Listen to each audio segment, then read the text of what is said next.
ज्येष्ठ महीना, अधिक मास की पद्मनी और परमा। जितनी भी माताएं एकादशी का व्रत करती बहुत ध्यान से सुनना आज की कथा हो, शायद जिंदगी में मिली ना मिली, पर ये कथा का रिश्ता तो बहुत ध्यान से सुनना।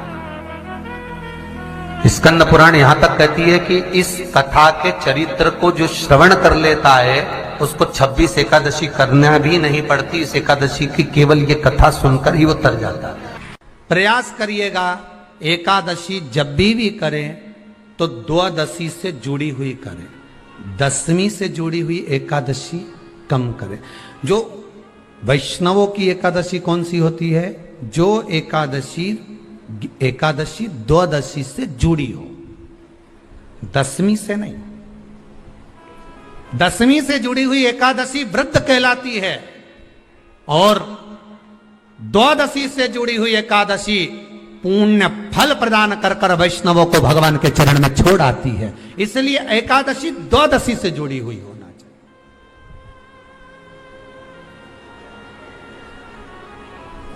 अब कई लोग क्या करते हैं, जो दसवीं से जुड़ी हुई एकादशी रहती है ना, उसको करते। पर वैष्णवों की जो एकादशी मान्य है, वैष्णव धर्म की जो एकादशी होती है वो द्वादशी से जुड़ी हुई होती है, वह 12 से जुड़ी हुई होती है, द्वादशी से जुड़ी होना चाहिए महाराज। तो वो वैष्णव जो एकादशी होती है, वैष्णवों की एकादशी होती है, वो द्वादशी से जुड़ी हुई पूर्णता का सुख देने वाली होती है। हमें घटने के साथ नहीं चलना, ध्यान दीजिएगा। हमें किसके साथ चलना है? बढ़ने के साथ, क्योंकि हमको आगे बढ़ना है कि पीछे आना है। वैष्णव आगे बढ़ता है, वैष्णव का धर्म है कि अग्रण्य भाव में चले। इसलिए वैष्णवों की जो एकादशी होती है वो आगे की ओर जाती है, अग्रण्य भाव में बढ़ने वाली, द्वादशी की ओर प्रवेश करने वाली। अर्थात हमारे कदम उन्नति की ओर बढ़े, हमारे कदम आगे वैभव की ओर बढ़े, संपदा की ओर बढ़े और भगवान के चरणारविंद की ओर बढ़े, ना कि पीछे की ओर हटे। हम दसवीं के साथ मिली हुई एकादशी ना करें, हम द्वादशी के साथ मिली हुई एकादशी। एकादशी ने भगवान विष्णु से कहा, नाथ प्रभु वर दे दो, मृत्यु लोक में जो मनुष्य मेरा व्रत करेगा, चाहे जलचर, थलचर, वायुचर या सांसारिक मनुष्य, मेरा अगर एकादशी का व्रत करेगा, प्रभु उसके यहां धन धान्य वैभव सुख संपदा बढ़ेगी और उस जीवात्मा को नरक नहीं भोगना पड़ेगा, सीधे वैकुंठ का उसको वास मिलेगा। जब जीव आत्मा को लेकर चला जाएगा, यम के दूत जब बंदी बनाकर ले जा रहे होंगे उस जीवात्मा को, जिसके प्राण छूटे होंगे, यम के दूत जब बंदी बनाकर ले जा रहे होंगे, तब मुझे वर दो कि मैं इसका हाथ पकड़कर बेतरनी से पार उतार कर सारे नरकों से निकालती हुई आपके धाम में लेकर आऊं। भगवान ने वर दे दिया, तथास्तु। हे एकादशी सुनो, मृत्यु लोक का मनुष्य अन्न का त्याग कर कर, क्योंकि अन्न में एकादशी के दिन पाप पुरुष रहता है, अन्न का त्याग कर कर एकादशी के दिन जो मनुष्य तुम्हारा व्रत धारण करेगा, उस व्रत को करेगा और उस व्रत को धारण करेगा, उसकी मनोकामना पूर्ण होकर वो मेरे ही धाम को जाएगा।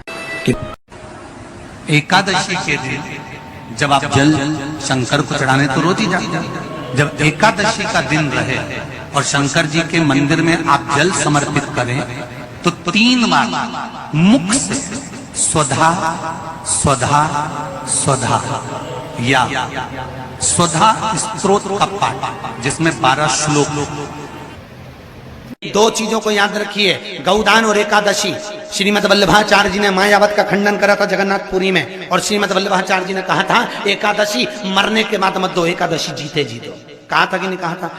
जीते जी दान करिए। इसलिए जगदीश में, जगन्नाथपुरी में एकादशी उल्टी लटकी हुई है। करें आपने दर्शन? जगदीश में एकादशी को उल्टा लटकाया, क्यों? क्योंकि वल्लभ ने कहा कि एकादशी जीते जी दो। कई पंडितों कहते हैं तुम्हारे दादाजी मर गए, जब 12वें का दिन होता है ना तो पंडित जी संकल्प छुड़ाते हैं, दो एकादशी। बड़े बेटे ने 5 दे दी, छोटी बहू ने 3 दे दी, उसने 2 दे दी, उसने 2 दे दी, तो क्या तुम्हारे दादाजी भिखारी थे जो तुम्हारी एकादशियां लेकर जाएंगे? और तुम कौन होते हो दादाजी को एकादशी देने वाले? तुमने कौन सा इतने पुण्य कर लिए जो तुमने एकादशी दे दी?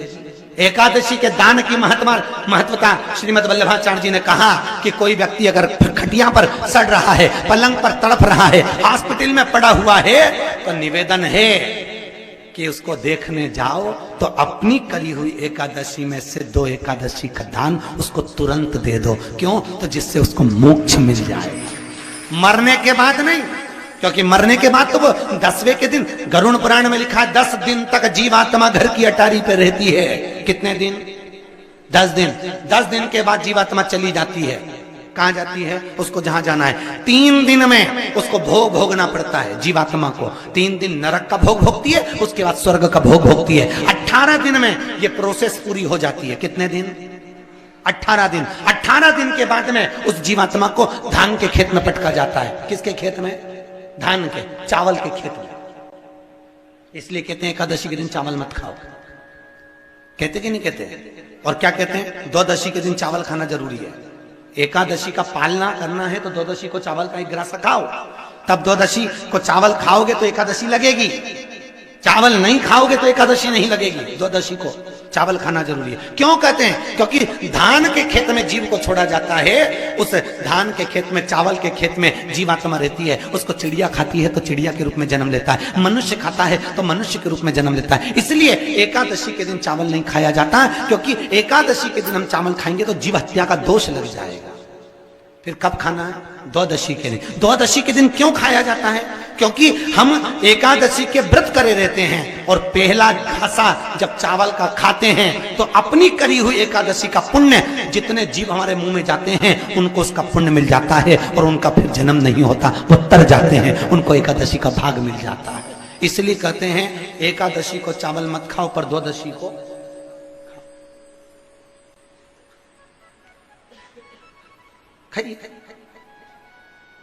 10 दिन तक जीवात्मा है। और आपने एकादशी कब दान दी? बोलो जम के। 12वें के दिन, 13वें के दिन आपने एकादशी का दान दिया, वो मिली उनको? अरे बोलो अच्छे से। कई तो अभी तक कर रही होगी, हमारे दादाजी के निमित्त की कर रहे हैं, कर ले।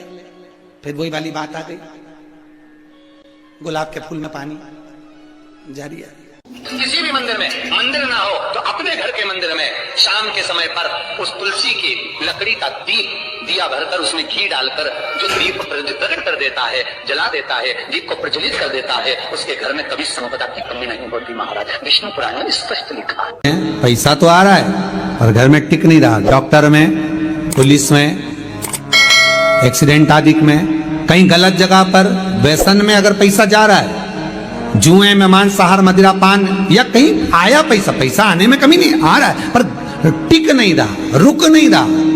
कोई मांगने आ गया, दे दिया, फिर वहां से अपने पास नहीं आ रहा, अपन कह रहे हैं भैया हमारा पैसा लौटा दो, नहीं आ रहा। तो महाराज शिव महापुराण की कथा कहती है एकादशी के दिन गंगा के जल में मात्र 7 बेलपत्री डालकर जो नंदीश्वर भगवान अर्थात जो शंकर जी के शिवलिंग के सामने नंदी होता है, उस नंदी के चरण पर गंगा का जल चढ़ाकर बेलपत्री शिव पर समर्पित कर देता है, उसके घर में रुपया रुकना चालू हो जाता है। फिर वो गलत जगह पर नहीं जाता, गलत स्थान पर वो धन जाएगा ही नहीं। शास्त्र के धर्म अनुसार 2 कर्म है महाराज। या तो एकादशी स्वयं व्रत कर कर मर जाओ तो आपको किसी की एकादशी की जरूरत नहीं पड़ेगी, ठीक है? नहीं तो पंडित जी तो कहेंगे कि मर गई तो 11 एकादशी देना, कोई 5 दे, कोई 2 दो, कोई 3 दो, कोई 4 दो। दूसरा क्रम है 12 दिन के अंदर 12वां हो, उससे पहले घर के लोग जो एकादशी का पुण्य दें वो मिल जाए। गरुड़ पुराण 2 भाग बता रही है। एक तो या तो खुद अपने हाथ से कर कर चले जाओ, या फिर कोई 12 दिन के अंदर कर्म कर दे। मैं धन्यवाद दूंगा जितने लोगों ने आजीवन भोजन भंडारे के सदस्य बने हैं। इस कुबेरेश्वर मंदिर प्रांगण में, गौशाला में, वृद्धाश्रम में जितने लोग आए उनके लिए आजीवन भोजन भंडारे के जो सदस्य बने, आप अपने हाथों से राशि जमा कर कर नाम लिखाकर चले जा रहे हो। उसके बाद जाना तो सभी को है, पर वो जो अजर और अमर तुमने नाम लिखा दिया पत्थर पर, और आजीवन तुम्हारा भोजन भंडारा जो चल रहा है उसे कोई घटा नहीं सकता। फिर बच्चे करें ना करें, कोई पुण्य करे ना करे, गरुड़ पुराण कहती है एकादशी स्वयं कर लो, और यदि किसी को देना है तो उसके जीवित रहते दे दी दो। कई लोग कहते हैं हमसे व्रत नहीं रखा जाता, हम उनसे कहते हैं वल्लभ कुल की एकादशी करो, भले बकरी जैसे चरो पर एकादशी करो, खूब खाओ। कौन ने मना करा कि एकादशी पे कुछ खाना नहीं, खूब चरो पर एकादशी करो। फ्रिज के ऊपर चिप्स रख लो, कूलर के ऊपर खिचड़ी रख लो,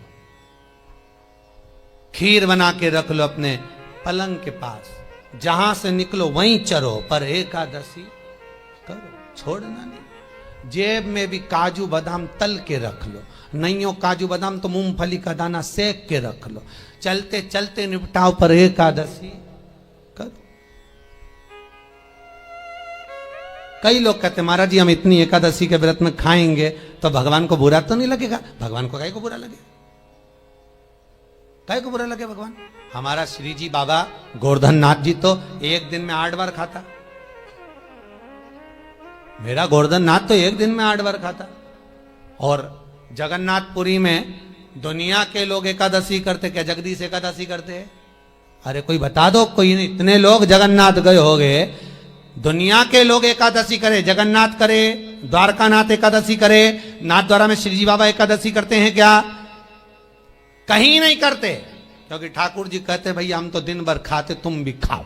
और जरूर एकादशी का व्रत करो, मना नहीं है, पर मुख को उतार कर अगर कोई व्रत करोगे, कौन ये फूल अगर मुरझा जाएगा तो भगवान स्वीकार करेगा क्या? नहीं। कोई फल बेकार आ गया तो किसी को देने के लायक रहेगा क्या? नहीं। उसी तरह एकादशी में जिस दिन तुम्हारे चेहरे पर प्रसन्नता हो उस व्रत को भगवान स्वीकार करता है। मालूम पड़े एकादशी का व्रत रख लिया, पति बोले ला रोटी ला, लो तेरी थाली नहीं लाई, आज एकादशी है, आवाज नहीं निकल रही, सुबह से साबूदाने की खिचड़ी 3 बार चर के बैठी है, आवाज, एकादशी कुछ नहीं खाएगी, खा लिया।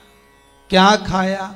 साबूदाने गलाए थे आधा किलो, सब खा गई। नहीं, 250 ग्राम बघार लिया, 250 ग्राम रखा है, दोपहर में खा लूंगी। फिर दोपहर में क्या खाएगी? पपीता लाई हूं 2.5 किलो, सेव फल लाई आधा किलो, केला 1 दर्जन। अच्छा, फिर रात को 2 किलो दूध मंगवा लिया, उसकी रबड़ी बना लूंगी और उसमें मखाना मिला के चिप्स तल के 1 गिलास दूध अलग से पी के सो जाऊं। पति भी बोले तेरे जैसा व्रत कोई नहीं कर सकता। कौन करे? जो तू करी वो कौन करे? बता। खूब प्रेम से खाओ, पर निवेदन है चेहरा उतार कर व्रत मत करना, बिल्कुल चेहरा उतार कर व्रत करो। आज एकादशी का लोग व्रत करते हैं, करना भी चाहिए कि हम भोजन छोड़ देते हैं, हम ये नहीं खाएंगे। पर शिव महापुराण की कथा कहती है कि एकादशी सफल कब होती है? जब आपकी 5 कर्मेंद्री, 5 ज्ञानेंद्री और 1 मन ये आपके कंट्रोल में हो, तो समझ लो कि एकादशी पूर्ण हो गई और एकादशी का फल आपको प्राप्त। अब हमारी इंद्रियां हमारे कंट्रोल में नहीं है, नेत्र गलत देख रहे हैं, जिह्वा गलत बोल रही है, कान गलत सुन रहे हैं। जब ये हमारी इंद्रियां हमारे कंट्रोल में नहीं होंगी तो हम कितना भी व्रत कर लें, हम चाहे कितने भी भूखे रह लें, तो भी उस व्रत का फल नहीं मिलेगा। व्रत का फल कब मिलता है? जब हमारी इंद्रियां हमारे काबू में। विष्णु पुराण कहती है, श्रीमद् वल्लभाचार्य जी वर्णन करते हैं, मेरे वल्लभ कहते हैं कि वल्लभ कुल की एकादशी करो, भले बकरी जैसे चरो पर एकादशी करो। हमारे यहाँ तो शास्त्र कहता है एकादशी का व्रत भी करो तो मुंह उतार के मत करो रे।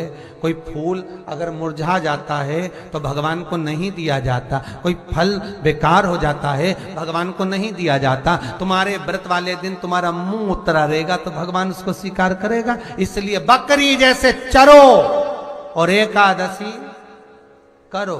जेब में भर लो मूंगफली का दाना, काजू इधर, मूंगफली का दाना इधर, खिचड़ी भी बना लो, मोरधन भी बना लो, चिप्स तल लो, पापड़ तल लो, और जो पपीता, सेव, फल, केला जो है सब लिया फ्रिज पे, वॉशिंग मशीन नहीं खाएगी। सुबह आधा किलो दूध की रबड़ी बना के खा ली। तो पति मन में सोचा फिर भी आवाज नहीं निकल रही, फिर अभी क्या खाएगी? खिचड़ी बनाई है और बादाम तल ली थोड़ी सी, और आधा किलो पपीता रखा था वो कतर लिया, और थोड़ा सा रायता बनाया बादाम का, अच्छा ठीक है, और चिप्स तल ली, और आलू भी तले हैं, ठीक है। फिर शाम को मोरधन की खीर और सेव फल, चीकू और आगरे का पेठा और राजगिरा की पूड़ी, ठीक है। फिर रात को अभी आधा किलो दूध मंगवाई, थैली गरम करके उसमें थोड़ी सी ड्राई फ्रूट्स डाल के, मखाना पीस के उसकी खीर बना लो, बस केवल खीर, नहीं पपीता रखा है। पति भी बोला तेरे जैसा व्रत तो दुनिया में कोई नहीं। दंडवत है ऐसी एकादशी माता को जो इतनी जोरदार एकादशी करी है। फिर पूछा किसने बताई? सियोर वाला महाराज, याद रहेगा। फिर तो पति भी बोला खूब चरो एकादशी को, कौन मना करे, प्रेम से करो। सबसे पहला नियम एकादशी व्रत का, सबसे पहला नियम है कि आप जिस दिन व्रत करो उसके एक दिन पहले भक्ति का संचार इस हृदय में कर लो। भक्ति का संचार इस हृदय में कर लीजिए। जिस दिन आप व्रत करो, जैसे एकादशी का व्रत कर रहे हो तो दशमी के दिन शाम का समय जब आवे, रात्रि जब होने लगे, शाम का समय आवे और रात्रि का आप जब भोजन ग्रहण करो तो उस भोजन में कोई ऐसा पदार्थ ग्रहण मत करिए जिस पदार्थ के कारण आपकी एकादशी बिगड़ जाए।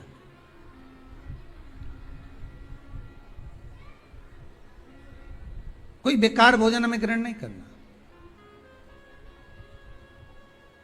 श्रेष्ठ भोजन ग्रहण करिए दशमी के। और एकादशी का दूसरा नियम बहुत ध्यान से सुनिएगा। जिस दिन आपकी एकादशी का व्रत हो उस दिन प्रयास करिएगा कि अपने हाथ से किसी भी वृक्ष की कोई पत्ती टूटे ना। अपने हाथ से किसी भी वृक्ष की, पौधे की, किसी भी वृक्ष की पत्ती अपने हाथ से ना टूटे। बहुत ध्यान दीजिएगा महाराज। एकादशी का ये दूसरा नियम है कि अपने हाथ से किसी पौधे की, किसी वृक्ष की, किसी डाली की कोई पत्ती टूटे ना, कोई पत्ती ना टूटे, इसका प्रयास करिए।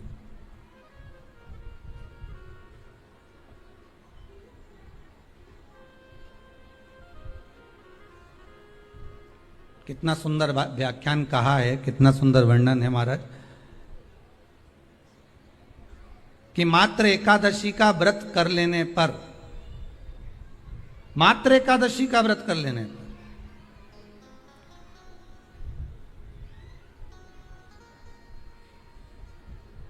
जो पूर्व में किया गया हमारा पाप कर्म है, हमने किसी जीव की हत्या करी है, हमने किसी को कष्ट प्रदान करा है, हमने किसी को अपशब्द कहा है, हमने किसी को ताने दिए, हमने किसी को आड़ा टेढ़ा कहा है, हमने किसी को गालियां दे दी है, मात्र एकादशी का व्रत ही कर लेने पर ये सारे जो दोष हैं वो समाप्त हो जाते हैं।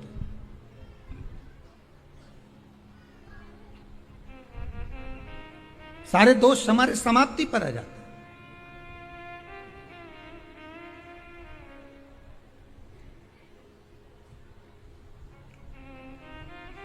अब एक विचार करिएगा थोड़ा सा अपने मन में, अपने चित्त में, अपनी वृत्ति में एक बात उतारिएगा। एक अपने मन में एक बात को उतार कर रखिएगा कि आप अपने पाप को, अपने पाप कर्म को जिस दिन छिन्न करने वाले हो, समाप्त करने वाले हो, अपने पाप को आप जिस दिन समाप्ति पर लेकर जा रहे हो, तो उसके एक दिन पहले आपको प्रसन्नता होना चाहिए कि नहीं होना चाहिए कि कल मेरा पाप कटने वाला है, कल मेरा पाप समाप्त होने वाला है। जो मैंने पाप कर्म करा है वो समाप्त होगा, जो मैंने पाप कर्म करा है वो कल समाप्त हो जाएगा। तो एक दिन पहले आपके चेहरे पर प्रसन्नता हो कि ना हो?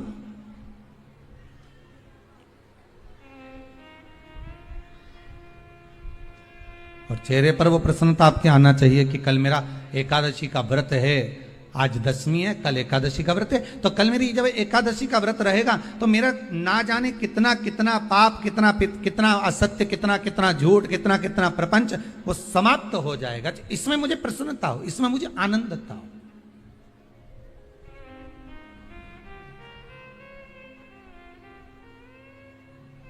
तो क्या कहा गया कि प्रयास करिएगा कि एकादशी के दिन कोई वृक्ष की, कोई डाली की, कोई कोपल की कोई पत्ती ना तोड़ी जाए। क्यों? तो कहा अगर उस पत्ती को हम तोड़ देते हैं, वृक्ष की पत्ती को या क्यारे में लगी हुई कोई डाली की पत्ती को हम तोड़ देते हैं, तो एकादशी का पुण्य फल प्राप्त नहीं होता, एकादशी का कोई फल हमारे खाते में नहीं जाता, पुण्य फल प्राप्त। अब फिर भले तुम चाहे तुमने मोरधन खाया हो, चाहे तुमने फिर चिप्स खाई हो, चाहे तुमने फिर व्रत का कितना ही सामान खा गए हो और तुमने सोचा कि आज मेरी एकादशी है, तो फिर उसका कोई फल प्राप्त नहीं है, उसका कोई सुख प्राप्त नहीं है आपको, फिर उसका कोई आनंद प्राप्त नहीं है आपको, फिर उसमें कोई आनंद की अनुभूति आपको नहीं मिल रही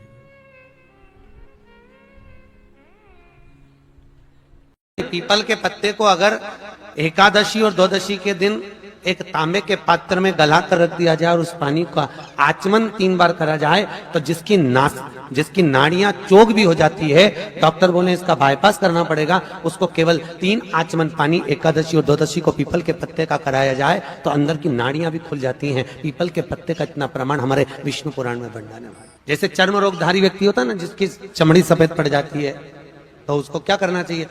केवल हिंदू धर्म में केवल एक पीपल का वृक्ष है जिसका पराग झड़ता है, और वो रात्रि को लगभग 10 बजे से 12 बजे के भीतर, 9 बजे से 12 बजे के भीतर पीपल के पेड़ के पत्ते का पानी झड़ता है। उसके नीचे एक थाली रख देना चाहिए और उस थाली में पीपल के पेड़ के नीचे रख दो, और उसका पराग जब झड़ जाए वो पानी को बाल्टी में धो लो, और धोने के बाद थाली को उस पानी से 15 दिन, 8 दिन, 20 दिन स्नान करिए, धीरे धीरे चर्म रोग समाप्त हो जाता है। सफेद जो चमड़ी पड़ी वो वापिस अपने रंग में आना चालू हो जाती है। नहीं, आपसे भी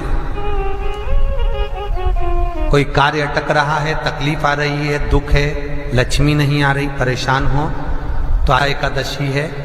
108 बेलपत्र की, जो बेलपत्र होते हैं उसकी, इसको छेद तो करते नहीं है सुई से, बेलपत्र की डंडी को बांधते जाओ 108 बेलपत्र की माला बना लो, और माला बनाकर भगवान शंकर के गले में, शंकर के शिवलिंग को जो चढ़ा देता है उसकी मनोकामना भगवान शंकर पूरी कर देते हैं। महाराज तूने संहार किया, मांग तुझे क्या चाहिए। एकादशी ने भगवान विष्णु से कहा, नाथ प्रभु वर दे दो, मृत्यु लोक में जो मनुष्य मेरा व्रत करेगा, चाहे जलचर, थलचर, वायुचर या सांसारिक मनुष्य, मेरा अगर एकादशी का व्रत करेगा, प्रभु उसके यहां धन धान्य वैभव सुख संपदा बढ़ेगी, और उस जीवात्मा को नरक नहीं भोगना पड़ेगा, सीधे वैकुंठ का उसको वास मिलेगा। जब जीव आत्मा को लेकर चला जाएगा, यम के दूत जब बंदी बनाकर ले जा रहे होंगे उस जीवात्मा को, जिसके प्राण छूटे होंगे, यम के दूत जब बंदी बनाकर ले जा रहे होंगे, तब मुझे वर दो कि मैं इसका हाथ पकड़कर बेतरनी से पार उतार कर सारे नरकों से निकालती हुई आपके धाम में लेकर आऊं। भगवान ने वर दे दिया, तथास्तु। हे एकादशी सुनो, मृत्यु लोक का मनुष्य अन्न का त्याग कर कर, क्योंकि अन्न में एकादशी के दिन पाप पुरुष रहता है, अन्न का त्याग कर कर एकादशी के दिन जो मनुष्य तुम्हारा व्रत धारण करेगा, उस व्रत को करेगा और उस व्रत को धारण करेगा, उसकी मनोकामना पूर्ण होकर वो मेरे ही धाम को जाएगा।